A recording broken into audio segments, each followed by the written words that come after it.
Pada suatu sore, Abdul dan ayahnya memanggil penjual bakso keliling langganan mereka.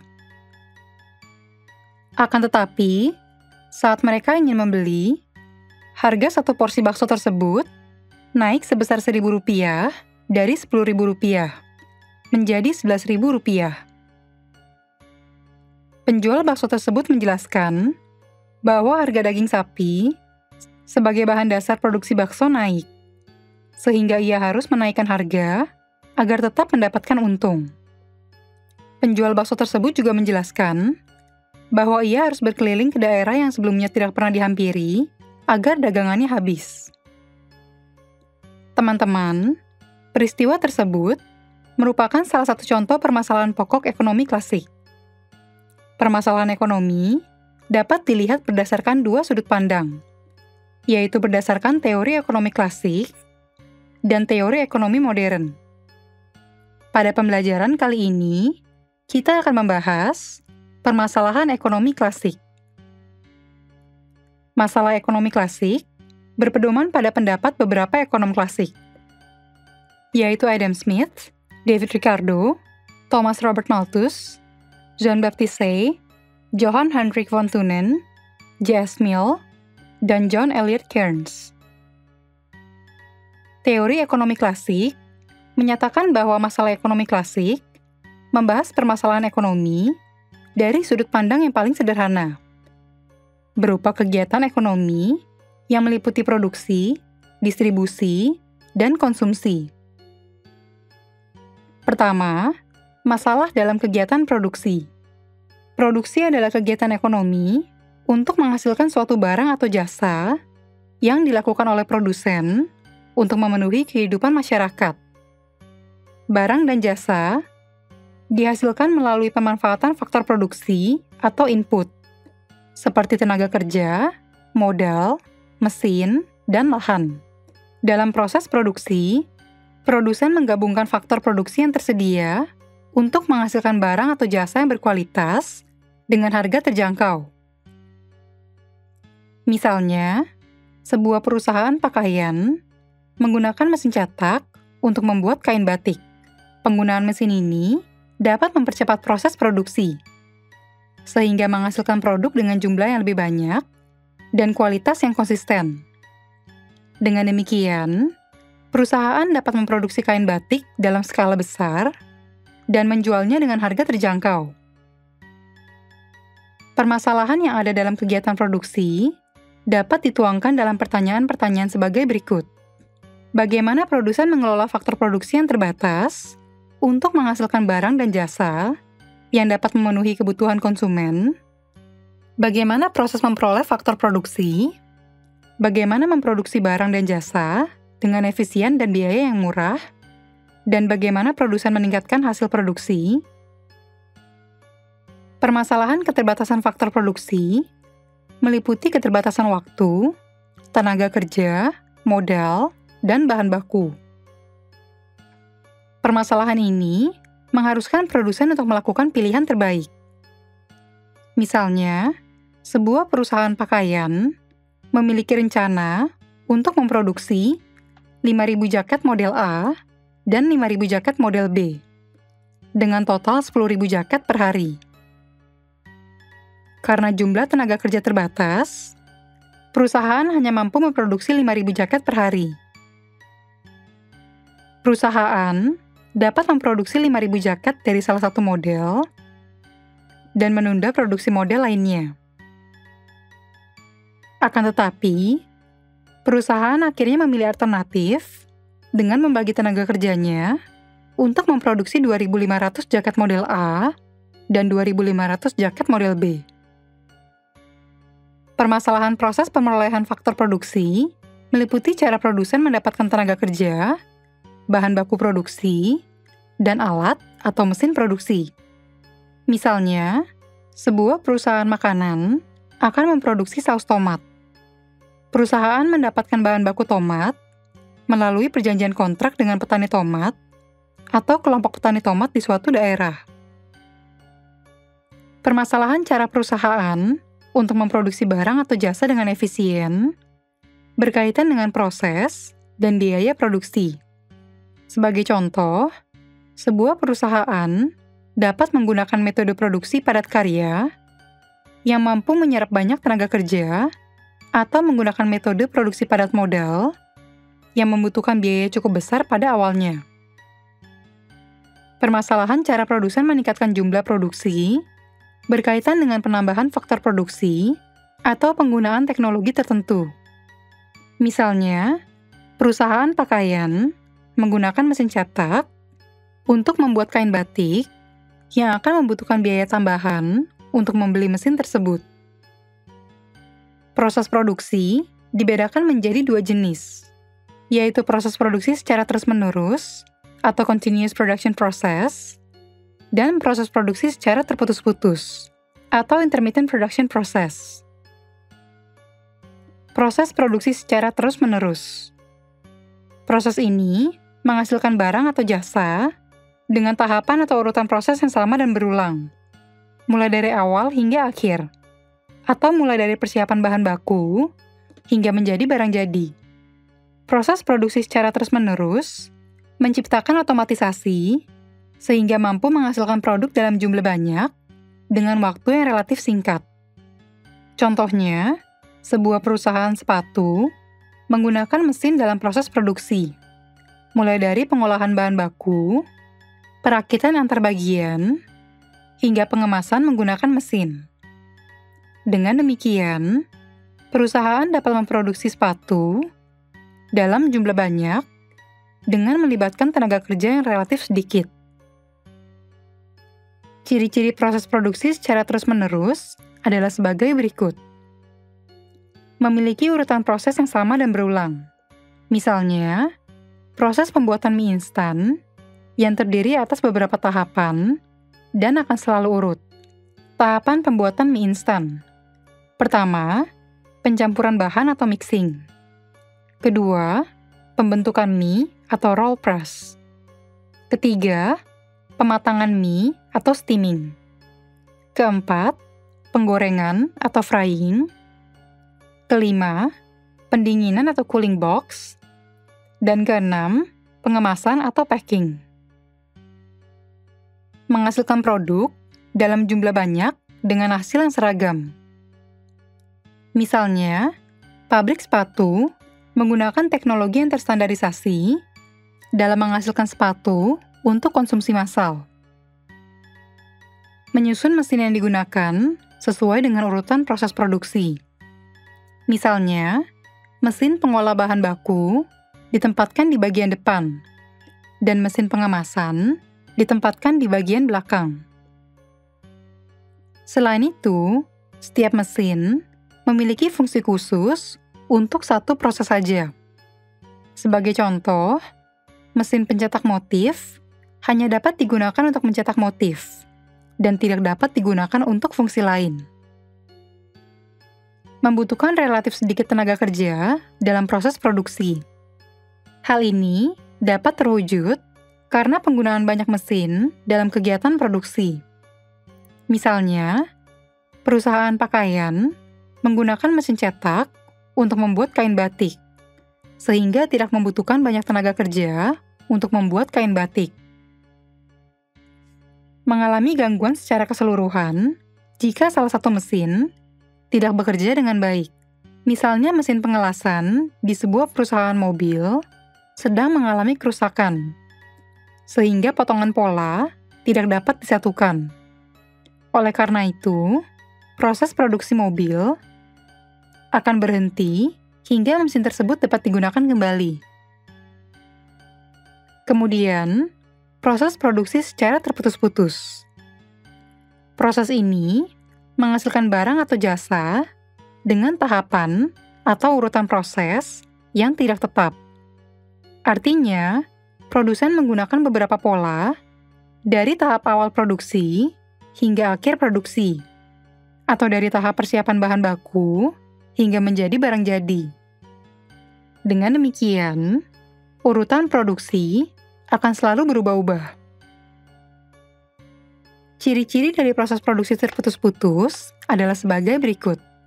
menghasilkan produk dengan jumlah dan karakteristik yang sesuai pesanan pembeli.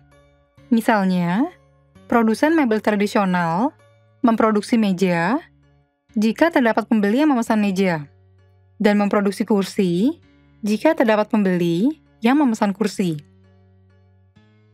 Menggunakan mesin produksi yang bersifat umum, sehingga dapat digunakan untuk berbagai produk. Misalnya, mesin dan peralatan yang digunakan untuk memproduksi meja dapat digunakan untuk memproduksi kursi dan lemari. Menyusun peralatan atau mesin berdasarkan fungsi dan proses produksi yang sama. Misalnya, mesin-mesin pemotong kayu akan disusun menjadi satu, dan mesin-mesin pembentuk pola akan disusun menjadi satu. Memanfaatkan tenaga kerja dengan jumlah yang relatif banyak dan memiliki keahlian khusus. Hal ini disebabkan mesin-mesin yang digunakan tidak bersifat otomatis dan membutuhkan keahlian khusus dari tenaga kerja untuk mengoperasikannya. Misalnya, pekerja mebel memiliki keahlian khusus dalam menggunakan peralatan-peralatan mebel, seperti alat ukir, mesin amplas, mesin bor, dan mesin pasah. Melanjutkan produksi, walaupun terjadi kerusakan pada salah satu mesin. Hal ini dapat terwujud karena penentu proses produksi adalah keahlian tenaga kerja. Misalnya, jika salah satu mesin pasah rusak, proses pembuatan meja dan kursi tetap dapat berlanjut. Kedua, masalah dalam kegiatan distribusi. Distribusi adalah proses penyaluran barang atau jasa dari produsen ke konsumen. Permasalahan dalam kegiatan distribusi dapat dituangkan dalam pertanyaan-pertanyaan sebagai berikut. Bagaimana suatu barang atau jasa yang dihasilkan produsen dapat sampai ke konsumen? Bagaimana proses penyaluran agar distributor tetap memperoleh keuntungan? Berapa biaya distribusi yang diperlukan? Apa jenis alat transportasi yang akan dipergunakan untuk mendistribusikan barang? Bagaimana dengan ketahanan produk?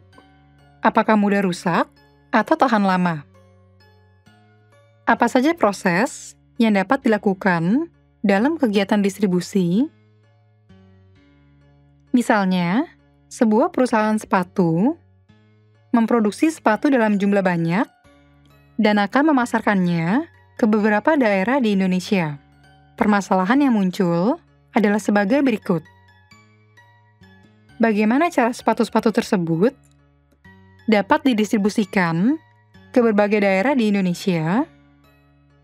Dalam hal ini, perusahaan akan menjalin kerjasama dengan distributor sepatu di setiap daerah. Apa pilihan alat transportasi untuk mendistribusikan sepatu yang sesuai dengan kondisi geografis kepulauan Indonesia? Dalam hal ini, perusahaan memilih transportasi sesuai dengan daerah yang dituju. Jika masih berada di pulau yang sama, distribusi barang dapat menggunakan alat transportasi darat. Jika berada di luar pulau, distribusi barang dapat menggunakan transportasi laut karena mampu mengangkut dalam jumlah banyak, dan transportasi udara karena mampu mengangkut lebih cepat. Berapa jumlah biaya distribusi yang harus dikeluarkan? Dalam hal ini, besarnya biaya distribusi yang dikeluarkan perusahaan dapat dipengaruhi oleh daerah tujuan distribusi. Makin jauh dan makin sulit proses pendistribusian, biaya distribusinya akan makin mahal. Oleh karena itu, perusahaan akan menjual barang atau jasa dengan harga yang berbeda di setiap daerah, karena disesuaikan dengan biaya distribusinya. Berdasarkan contoh tersebut, kita dapat mengetahui bahwa distribusi membutuhkan saluran yang tepat untuk setiap produk. Proses distribusi yang ada dalam kegiatan ekonomi meliputi beberapa kegiatan, yaitu sebagai berikut.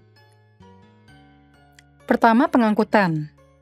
Pengangkutan adalah proses pengambilan suatu produk dari produsen yang akan disalurkan ke konsumen menggunakan alat transportasi, baik melalui darat, laut, maupun udara. Pemilihan alat transportasi harus sesuai dengan karakteristik produk, sehingga produk tidak rusak dan sampai ke konsumen secara tepat. Misalnya, produk yang mudah busuk, seperti buah-buahan dan sayur-sayuran, harus segera diangkut dan memerlukan transportasi yang dilengkapi dengan alat pendingin, agar produk tetap segar hingga sampai ke konsumen. Selain itu, produk pabrikan, seperti sepatu, pendistribusiannya lebih mudah. Jika tujuannya masih berada di dalam suatu daerah dan pulau, transportasi darat dapat dijadikan sebagai pilihan utama. Jika tujuannya sudah berada di luar pulau, transportasi laut dan udara dapat menjadi pilihan utama. Kedua, penyimpanan. Penyimpanan merupakan bagian yang penting dalam distribusi, karena barang hasil produksi tidak dapat langsung terjual semua, sehingga harus membutuhkan fasilitas penyimpanan hingga produk siap disalurkan ke konsumen. Fasilitas penyimpanan berfungsi untuk menjaga produk agar tetap aman dan terjaga kualitasnya hingga sampai ke konsumen. Misalnya, petani padi menjual beras ke Badan Urusan Logistik sebagai distributor beras milik pemerintah. Bulog harus memiliki gudang penyimpanan untuk beras, sehingga beras tetap memiliki kualitas yang baik saat disalurkan ke masyarakat. Ketiga, pengelompokan atau penyeleksian. Distributor dalam menyalurkan produknya memiliki tujuan untuk memperoleh keuntungan. Oleh karena itu, produk-produk tertentu memerlukan proses pengelompokan berdasarkan kualitas atau ukuran, sehingga mampu memberikan nilai tambah yang lebih besar. Proses pengelompokan sering dilakukan oleh distributor pada produk-produk hasil pertanian. Misalnya, distributor mangga membeli mangga langsung dari petani, kemudian mengelompokkan mangganya berdasarkan jenis, ukuran, dan kualitas fisiknya. Dengan demikian, terdapat beberapa kelompok mangga, seperti mangga kualitas super, mangga kualitas A, mangga kualitas B, dan mangga kualitas C. Distributor akan mendapatkan keuntungan lebih karena dapat menjual produk dengan level harga yang berbeda sesuai pengelompokan. Keempat, pengemasan. Pengemasan berfungsi untuk melindungi produk dari kerusakan, mempermudah proses pengangkutan, dan menambah nilai jual. Pengemasan harus sesuai dengan karakteristik produk. Misalnya, produk dengan kadar air tinggi, seperti ikan dan daging, harus dikemas menggunakan kemasan kedap udara, sehingga meminimalkan bakteri yang bisa hidup dalam kemasan. Selain itu, sepatu dikemas menggunakan kardus persegi panjang agar mudah disusun dan diangkut. Contoh lain, produk pertanian dikemas menggunakan label tertentu, sehingga menunjukkan nilai jual lebih dibandingkan dengan produk pertanian yang tidak dikemas. Kelima, pemberian informasi dan promosi. Seorang distributor memiliki tugas untuk memberikan informasi terkait produk kepada konsumen, sehingga konsumen tidak kecewa saat menggunakan produknya. Oleh karena itu, informasi yang diberikan harus jujur dan tepat. Promosi merupakan sebuah proses pemberian informasi dengan tujuan meningkatkan penjualan produk. Promosi dapat dilakukan melalui iklan di media cetak, seperti majalah, brosur, dan surat kabar. Tidak hanya itu, promosi juga dapat dilakukan melalui media sosial, seperti Facebook dan Instagram. Selain itu, promosi juga dapat dilakukan melalui pengadaan acara, seperti festival, pameran, dan bazar. Selanjutnya, konsumsi adalah kegiatan menggunakan atau memanfaatkan suatu barang dan jasa dalam memenuhi kebutuhan sehingga diperoleh kepuasan. Permasalahan dalam kegiatan konsumsi adalah keterbatasan sumber daya berupa uang untuk memenuhi kebutuhan dan cara mengalokasikan uang tersebut untuk memenuhi kebutuhan. Misalnya, Harry menginginkan ponsel baru untuk berkomunikasi, laptop baru untuk belajar, dan sepeda gunung untuk olahraga. Akan tetapi, uang tabungan Harry hanya cukup untuk memenuhi salah satu keinginannya. Hal ini merupakan contoh permasalahan ekonomi dalam kegiatan konsumsi. Masyarakat membutuhkan pendapatan untuk memenuhi kebutuhan konsumsinya.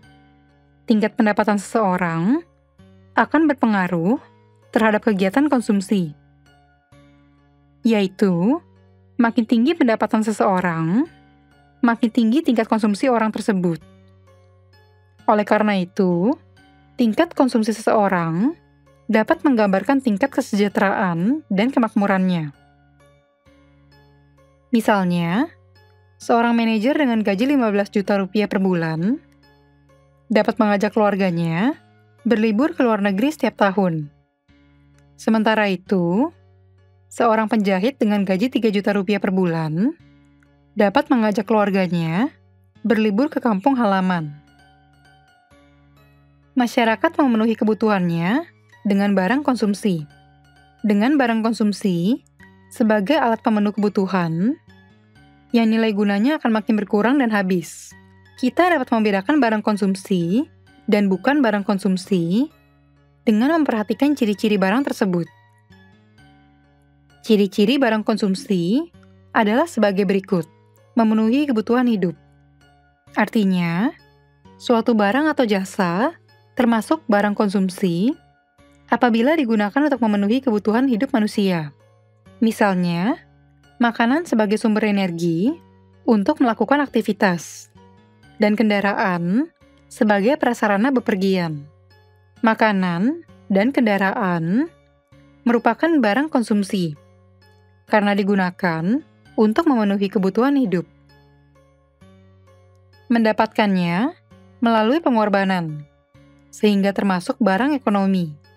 Artinya, suatu barang atau jasa termasuk barang konsumsi apabila didapatkan dengan pengorbanan tertentu, yang pada umumnya berupa uang. Misalnya, membeli baju di toko dengan membayarkan sejumlah uang kepada penjual baju. Pengorbanan untuk memperoleh baju tersebut adalah uang seharga baju tersebut. Memiliki manfaat, nilai, dan volume yang akan habis, baik secara bertahap maupun secara langsung.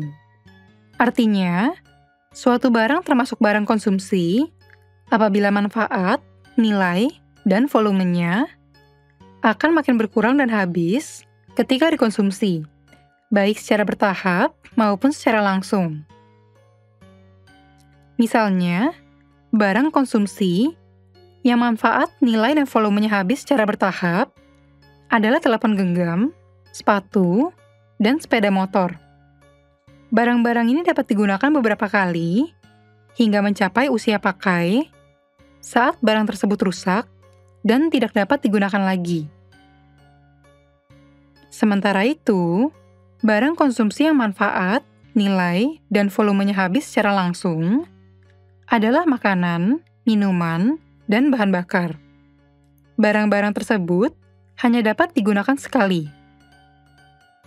Berdasarkan pembahasan tadi, kita dapat memahami bahwa permasalahan pokok ekonomi klasik membahas permasalahan ekonomi dari sudut pandang yang paling sederhana, seperti kegiatan ekonomi produksi, distribusi, dan konsumsi. Produksi adalah kegiatan ekonomi untuk menghasilkan atau menciptakan suatu barang atau jasa yang dilakukan oleh produsen untuk memenuhi kebutuhan masyarakat. Permasalahan dalam kegiatan produksi dapat dituangkan dalam pertanyaan-pertanyaan sebagai berikut.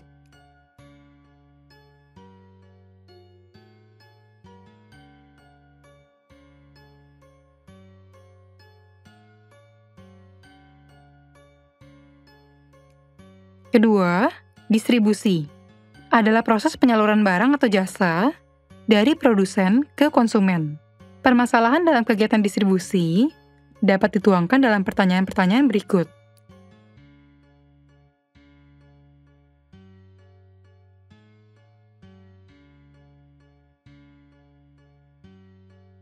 Konsumsi adalah kegiatan untuk menggunakan atau memanfaatkan suatu barang dan jasa dalam memenuhi kebutuhan, sehingga diperoleh kepuasan.